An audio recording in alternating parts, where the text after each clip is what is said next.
faith is meant to fail.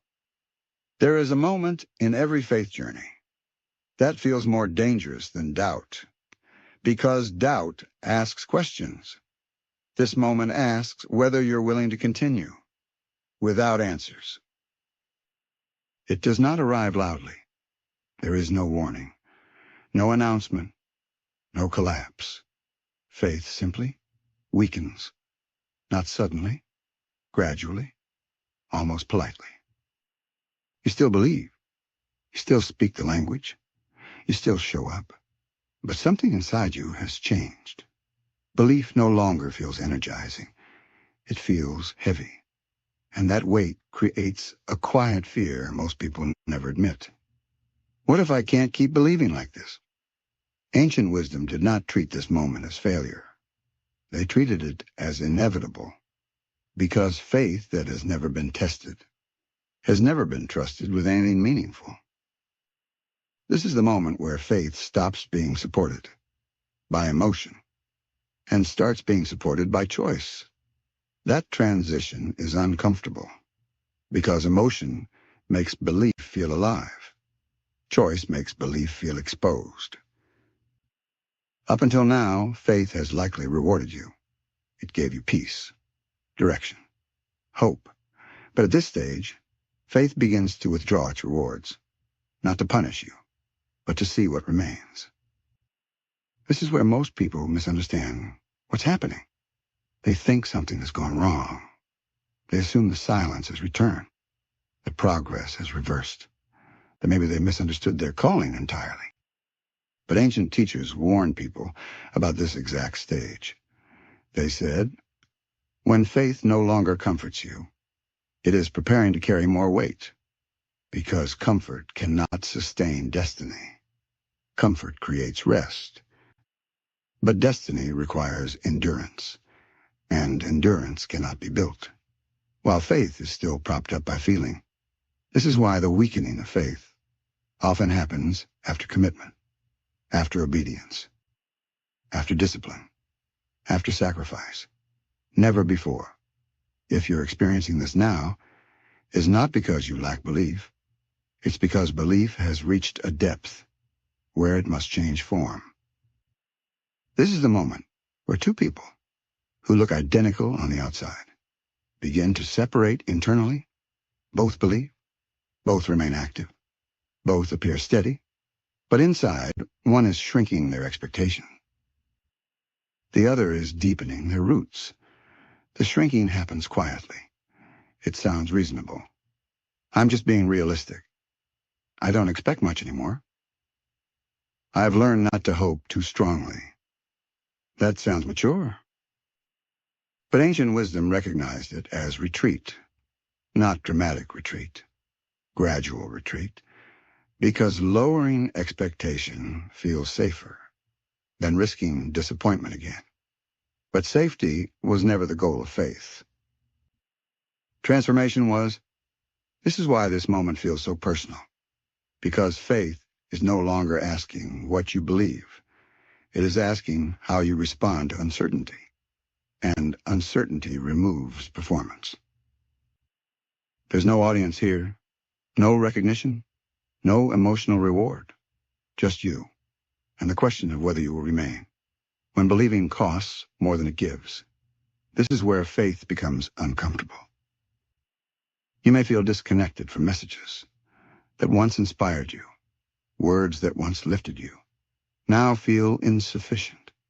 You may even feel irritated by encouragement, not because it's wrong, but because it no longer touches the depth where the struggle lives.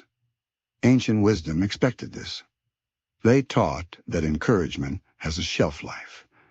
It carries people through early stages. But later, faith must be internalized, anchored, owned. This is where belief becomes lonely. And loneliness is often misinterpreted as abandonment. But ancient teachers said something unsettling. They said this loneliness is necessary because faith cannot mature while constantly leaning on reinforcement. At some point, belief must stand without being held up. This is why the journey narrows here.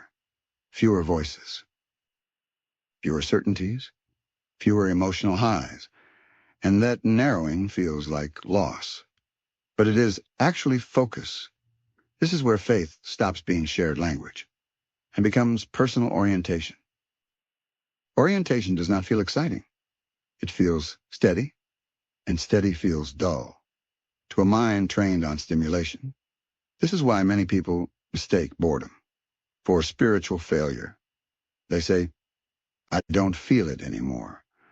But faith was never meant to be felt constantly. It was meant to be embodied.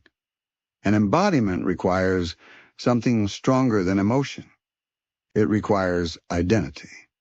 This is where faith asks a question you cannot avoid. Who are you?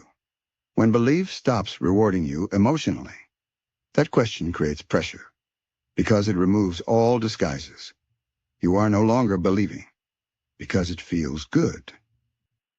You are believing because it is shaping who you are becoming. This is the moment faith is meant to fail, not collapse, but shed what it can no longer carry. And what replaces it is quieter, heavier, and far more durable. This is where shallow faith exits and rooted faith begins. And if you misunderstand this moment at Jalclo, you will walk away, thinking something went wrong.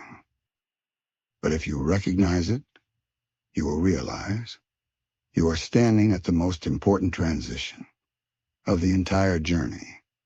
This is only the beginning of this chapter, because next, faith will not be tested by silence. It will be tested by contradiction. And that is where most people finally break. If this made you uncomfortable, this is where it becomes unavoidable. Because faith does not only weaken quietly, at some point it begins to contradict itself. What you believed would happen doesn't. What you trusted to make sense doesn't. And what you were certain about starts to feel incomplete. This is not doubt. This is collision. Collision between what you expected and what is actually unfolding. Ancient wisdom treated this moment with extreme seriousness. They warned that most people don't leave faith because they stop believing. They leave because belief and reality stop matching. And when that happens, something inside you tightens. You start replaying moments in your mind, promises you held onto, directions you thought were clear, sacrifices you justified because of what you believed would follow. And now, those outcomes haven't arrived. This is where the internal pressure spikes, because you're no longer just waiting. You're reconciling. Reconciling belief with experience. And reconciliation is painful. It forces a question people avoid asking honestly. What if my faith led me somewhere that doesn't look the way I expected? Ancient teachers never ignored this question. They said this is the most dangerous point in the journey, because at this stage, people don't abandon faith dramatically. They revise it, quietly. They begin softening expectations, redefining meaning, adjusting language, not because they've gained wisdom, but because disappointment feels unbearable. This is where faith becomes fragile in a new way, not emotionally, structurally, because the framework you use to interpret life no longer holds cleanly. And this is where people begin to fracture internally. Outwardly, they remain composed. Inwardly, they begin negotiating. Maybe this isn't meant for me. Maybe I misunderstood the timing. Maybe I was too hopeful. These thoughts sound reasonable, but ancient wisdom identified them as warning signs. Not because questioning is wrong, but because of what replaces faith when questioning is used to escape tension. Resignation. Resignation does not look like giving up. It looks like settling.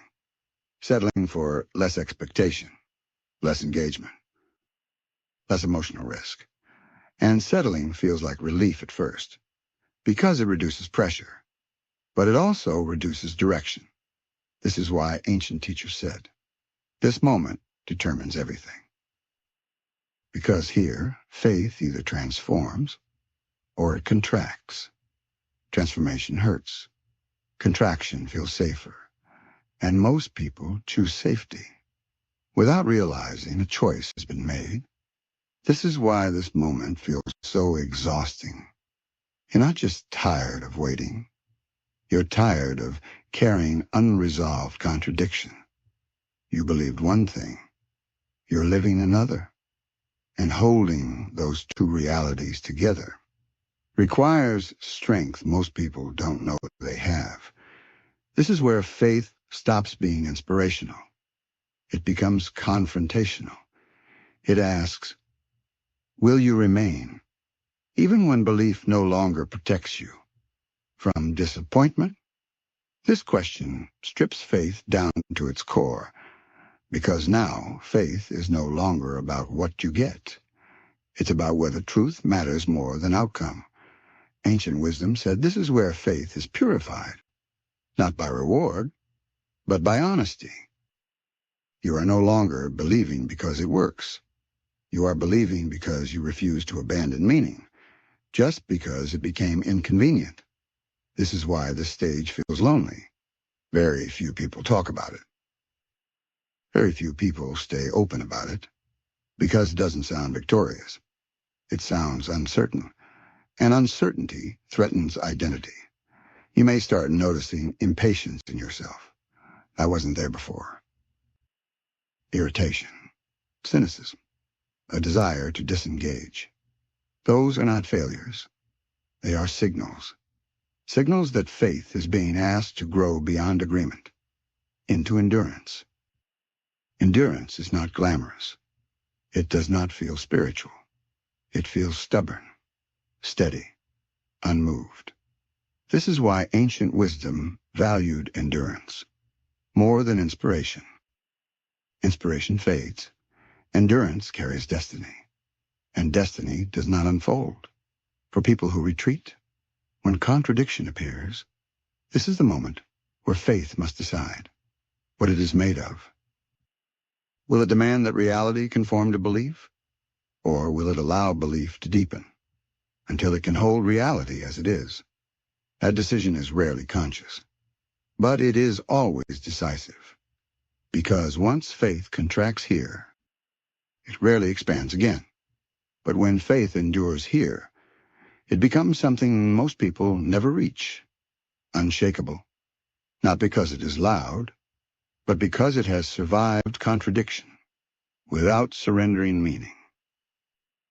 And this is not even the most difficult test, because next, faith will be tested, not by contradiction, but by apparent injustice, when things go well for others, while you remain where you are.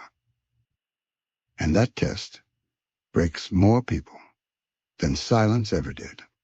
There is a test that feels more personal than silence, more unsettling than contradiction. It's the moment you notice others moving forward. While you remain where you are, you didn't imagine it. You didn't exaggerate it. You see it clearly. Opportunities open for them. Doors shift for them. Relief arrives for them. And you are still waiting? Ancient wisdom treated this moment as one of the most dangerous stages in the entire journey, not because comparison is new, but because comparison changes how faith interprets reality. Silence makes you question timing. Contradiction makes you question understanding. But comparison makes you question fairness. And fairness is where faith becomes fragile. Because once belief begins measuring itself against someone else's outcome, something subtle happens. You stop asking, what is being formed in me? And start asking, why am I being overlooked? That question carries weight, because it reframes the journey from purpose to entitlement. And entitlement quietly poisons endurance. Ancient teachers warned that comparison creates an illusion of injustice. Not always because injustice isn't real, but because comparison removes context. You see outcomes, not processes. You see arrivals, not costs. You see results, not what was required to sustain them.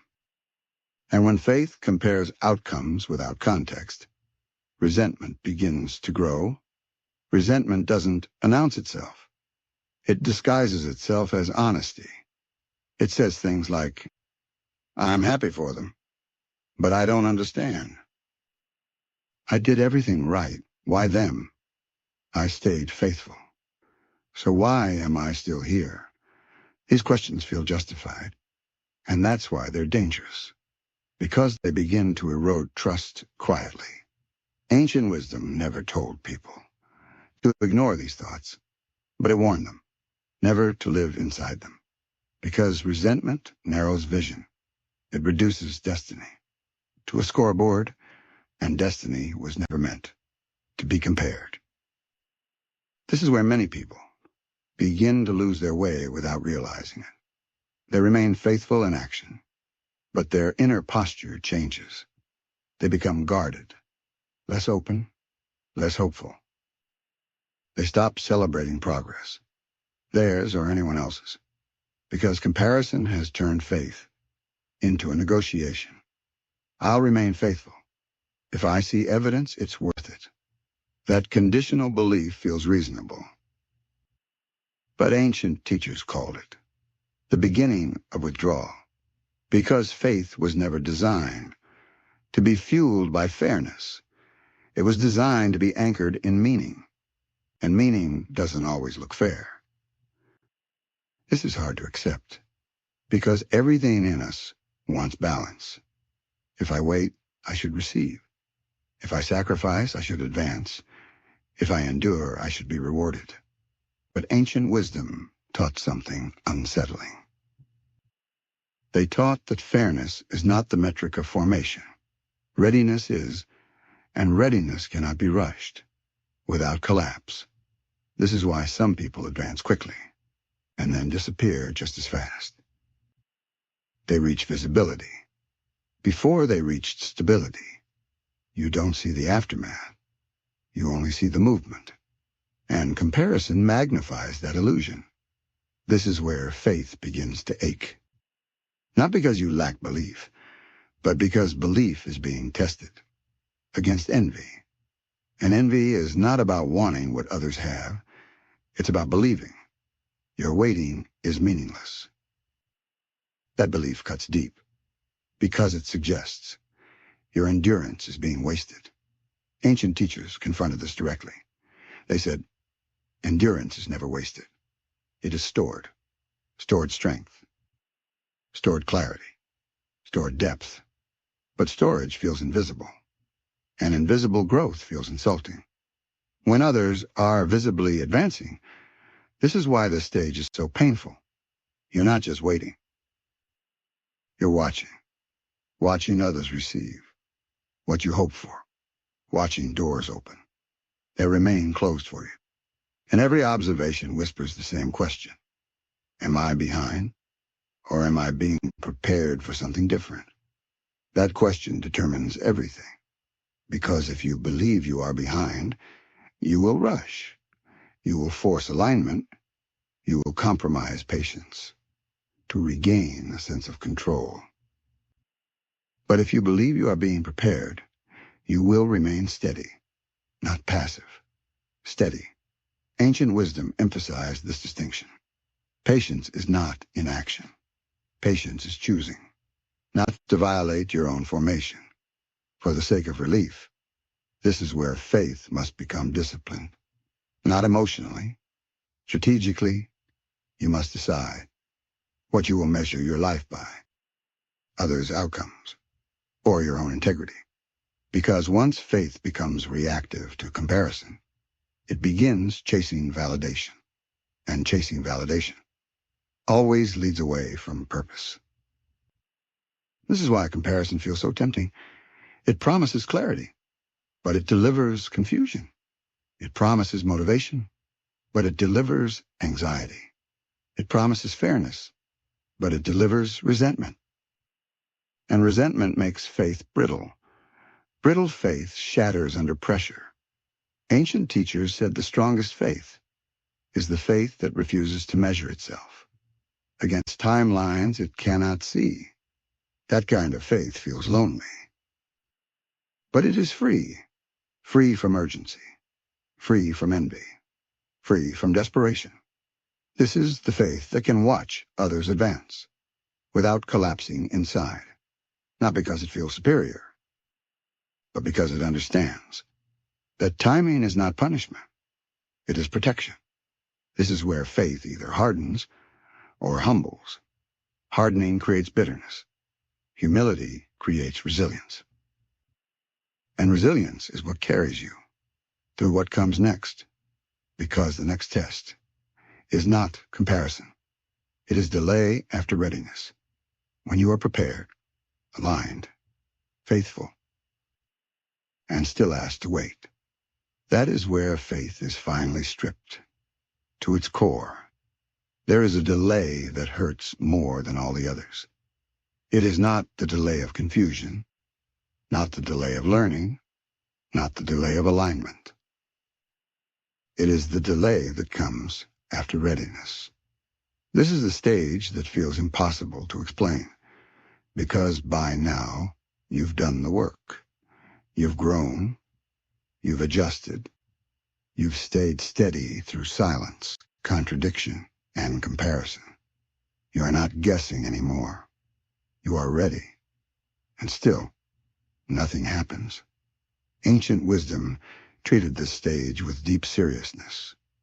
They said this is where faith is tested, not for sincerity, but for orientation, because readiness creates expectation, and expectation creates vulnerability. You begin to think, if not now, then when? If I'm not ready now, then what was all of that for? These questions don't come from impatience. They come from logic, and logic makes this delay feel insulting. This is why many people feel most tempted to quit here, not because they lack belief, but because belief feels mocked by timing. Ancient teachers warned that this stage produces the most dangerous internal shift, a shift from trust to demand. You stop asking what is being formed and start asking what is owed. That shift happens quietly. It sounds reasonable. I've waited long enough. I've done what was required.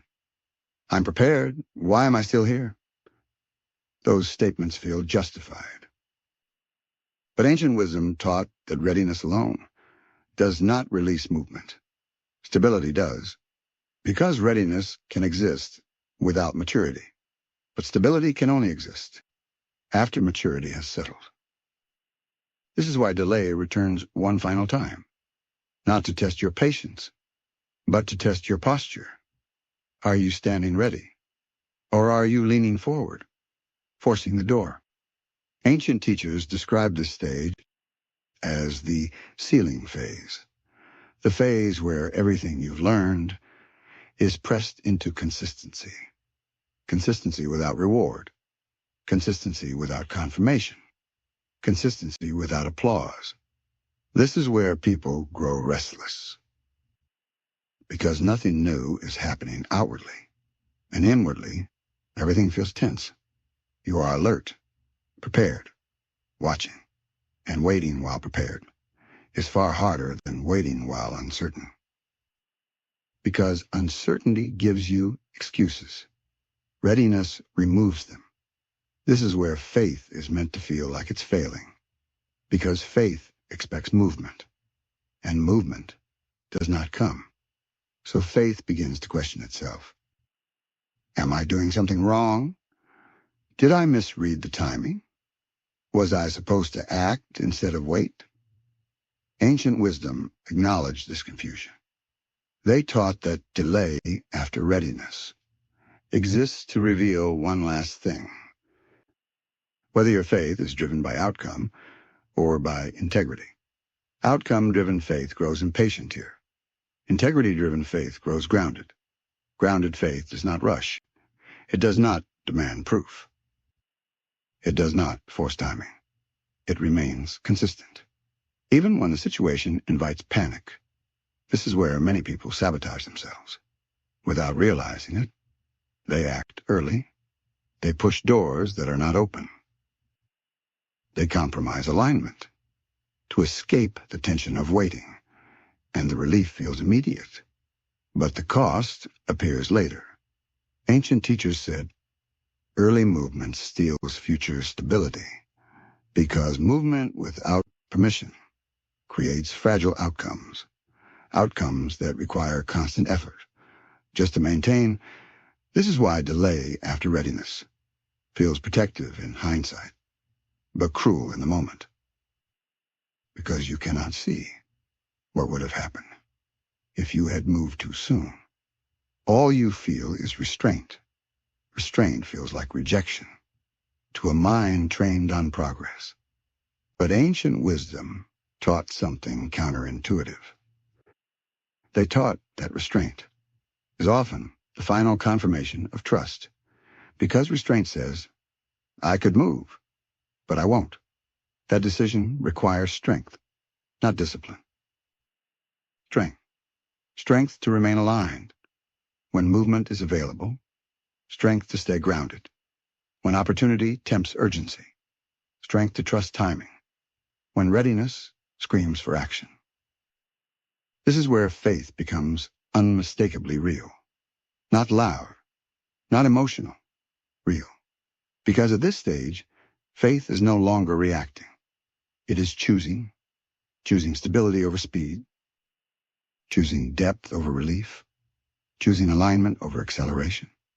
This choice is invisible to others. They don't see the restraint. They only see that nothing is happening. And that invisibility feels humiliating. But ancient teachers valued this stage more than any other, because they believed this is where destiny is secured, not initiated. Secured. This is the final shaping. The last quiet strengthening before movement carries consequence. Because what comes next, why some believers rise while others quietly give up. And if faith cannot remain steady here, it will not survive what follows. This is why delay after readiness is not a sign that you're forgotten. It's a sign that what's ahead cannot afford instability. This delay is not asking you to try harder. It's asking you to remain consistent without reassurance. That is the hardest kind of faith, and the rarest, because most people are willing to believe while waiting, but very few are willing to believe while ready. This is the moment faith is meant to fail, not so it can end, but so it can become something. That does not collapse when responsibility arrives, because when movement finally comes, it will not ask if you feel ready. It will assume you are. There is a delay that hurts more than all the others. It is not the delay of confusion, not the delay of learning, not the delay of alignment. It is the delay that comes after readiness. This is the stage that feels impossible to explain, because by now you've done the work, you've grown, you've adjusted, you've stayed steady through silence, contradiction, and comparison. You are not guessing anymore.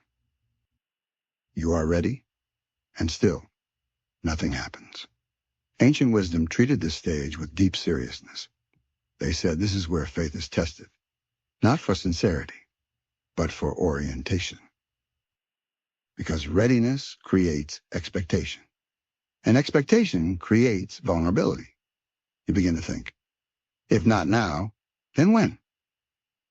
If I'm not ready now, then what was all of that for? These questions don't come from impatience. They come from logic, and logic makes this delay feel insulting. This is why many people feel most tempted to quit here, not because they lack belief, but because belief feels mocked by timing. Ancient teachers warned that this stage produces the most dangerous internal shift, a shift from trust to demand.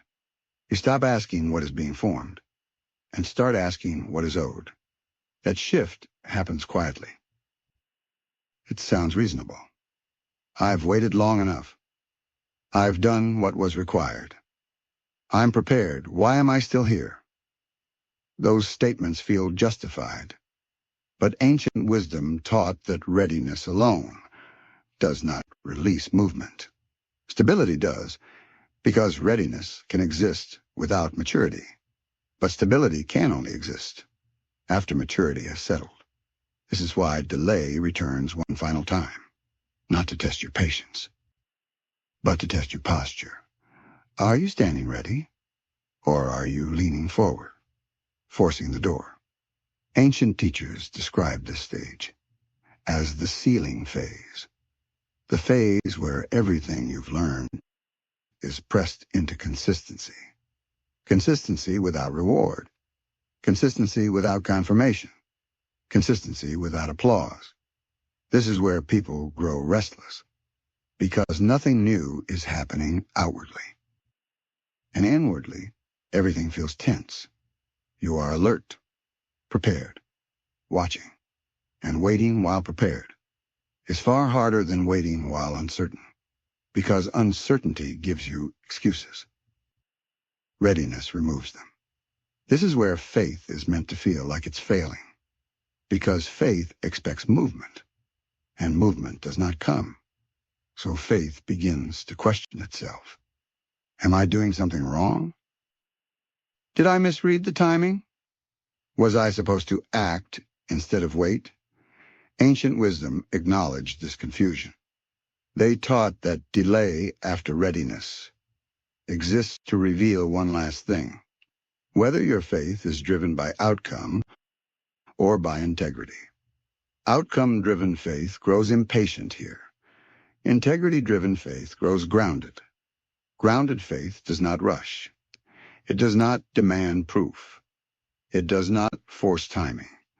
It remains consistent, even when the situation invites panic. This is where many people sabotage themselves. Without realizing it, they act early. They push doors that are not open. They compromise alignment to escape the tension of waiting. And the relief feels immediate, but the cost appears later. Ancient teachers said, early movement steals future stability, because movement without permission creates fragile outcomes, outcomes that require constant effort just to maintain. This is why delay after readiness feels protective in hindsight, but cruel in the moment, because you cannot see what would have happened if you had moved too soon. All you feel is restraint. Restraint feels like rejection to a mind trained on progress. But ancient wisdom taught something counterintuitive. They taught that restraint is often the final confirmation of trust, because restraint says, I could move, but I won't. That decision requires strength, not discipline. Strength. Strength to remain aligned when movement is available. Strength to stay grounded when opportunity tempts urgency. Strength to trust timing when readiness screams for action. This is where faith becomes unmistakably real, not loud, not emotional, real. Because at this stage, faith is no longer reacting. It is choosing stability over speed, choosing depth over relief, choosing alignment over acceleration. This choice is invisible to others. They don't see the restraint.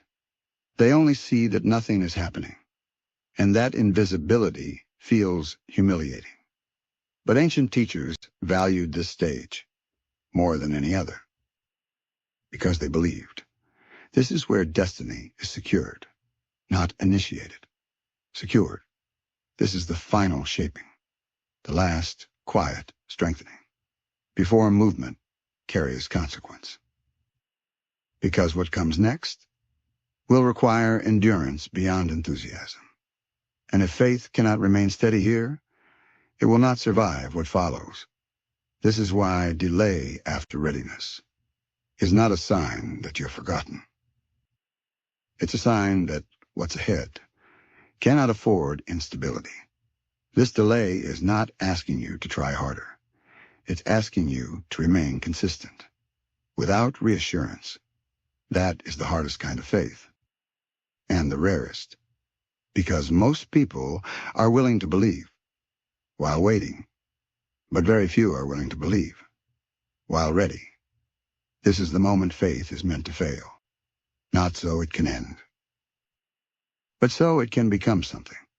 That does not collapse when responsibility arrives, because when movement finally comes, it will not ask if you feel ready.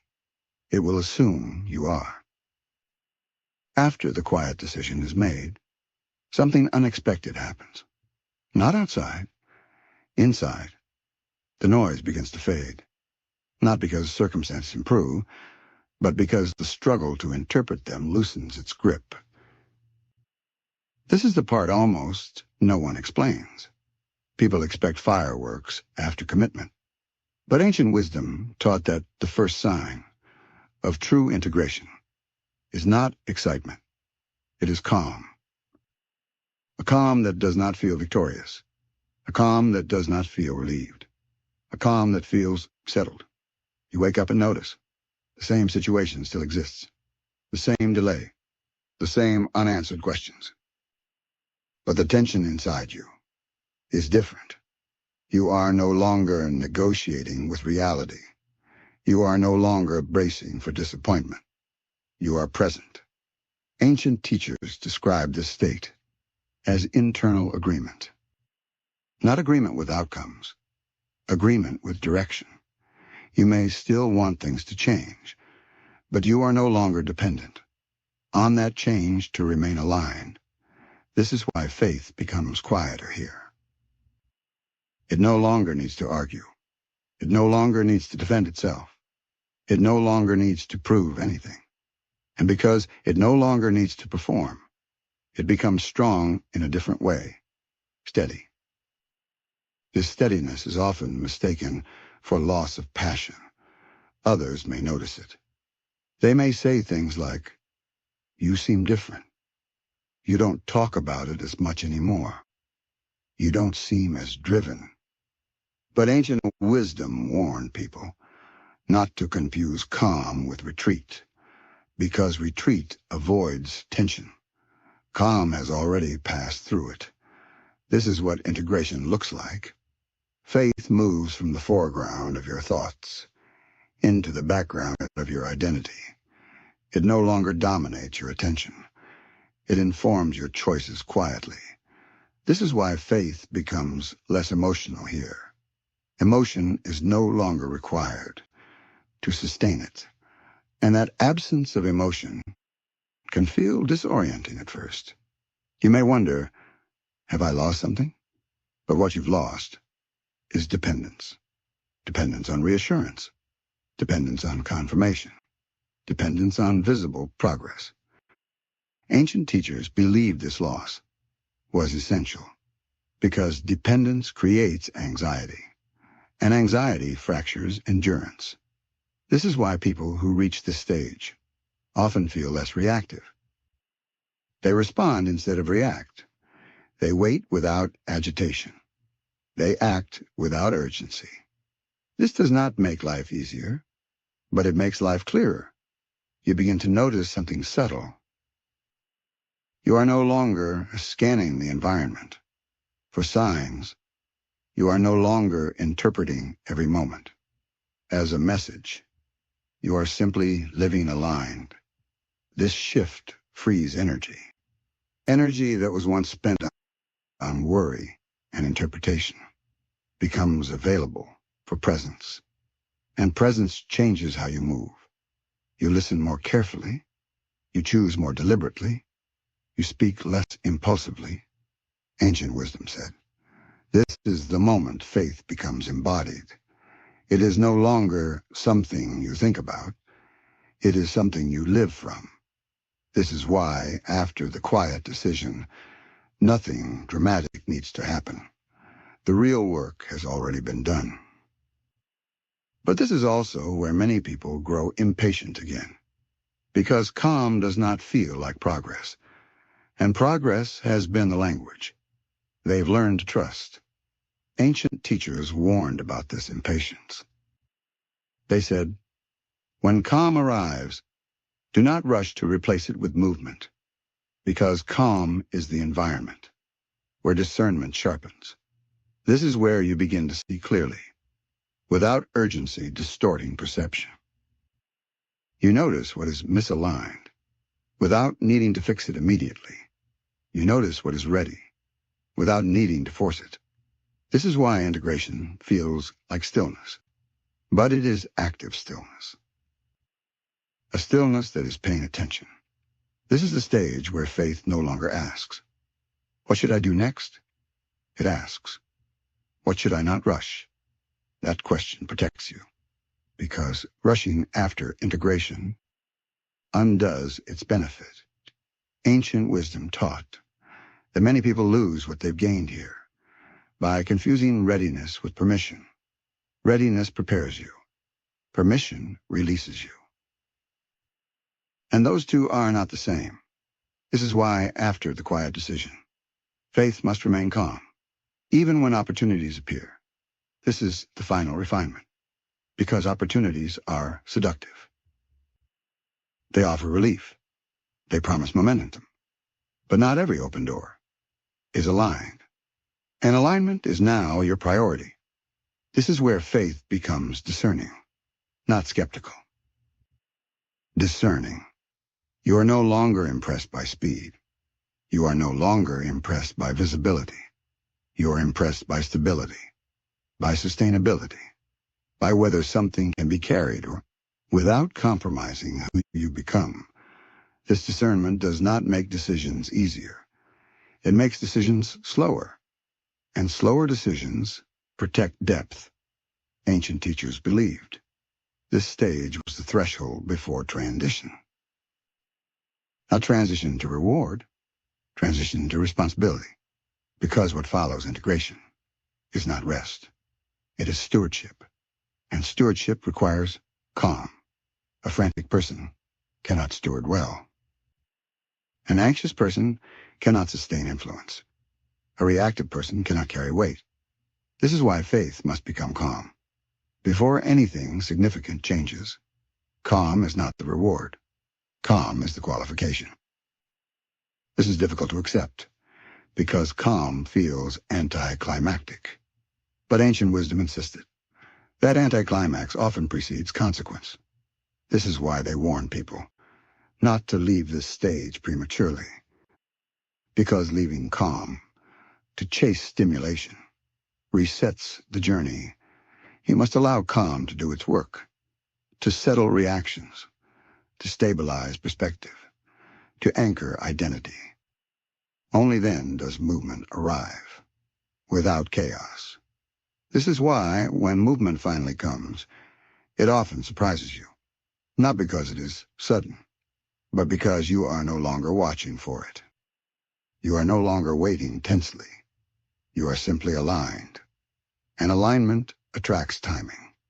This is how faith matures, not by becoming louder, but by becoming quieter and stronger.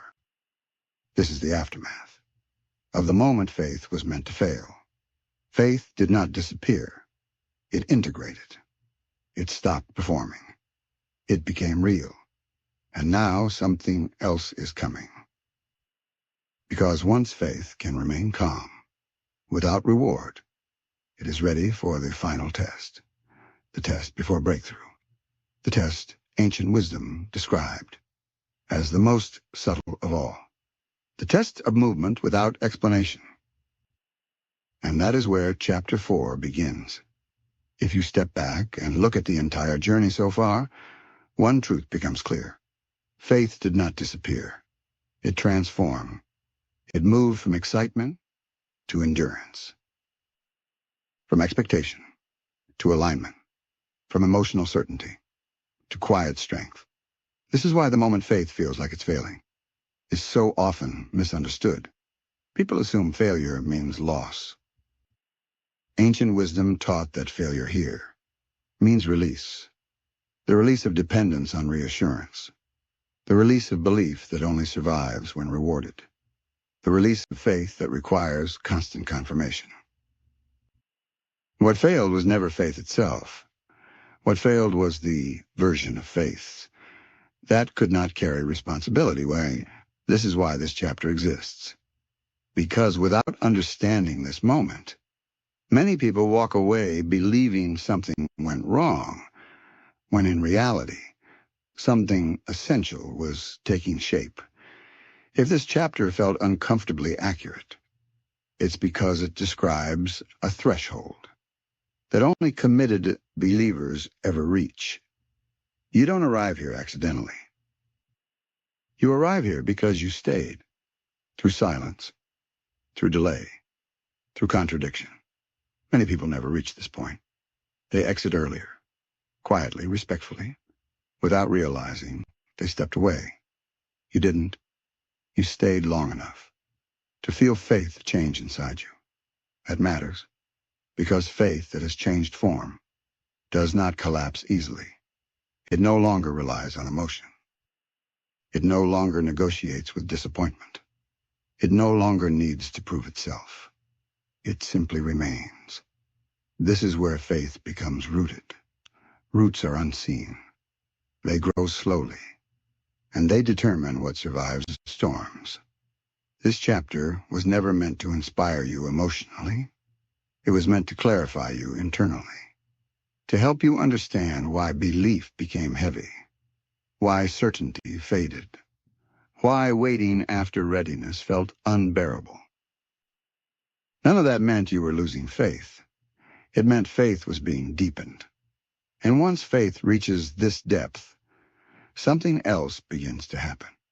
A separation, not between believers and non-believers, but between those who rise and those who quietly give up, not dramatically, not publicly, but internally. Because from this point forward, two people with the same belief will respond very differently.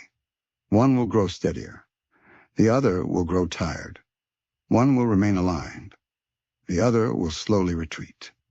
And the difference will not be talent, not knowledge, not opportunity. It will be how they carry faith after it stops rewarding them emotionally. That is what Chapter 4 is about. Why some believers rise while others give up.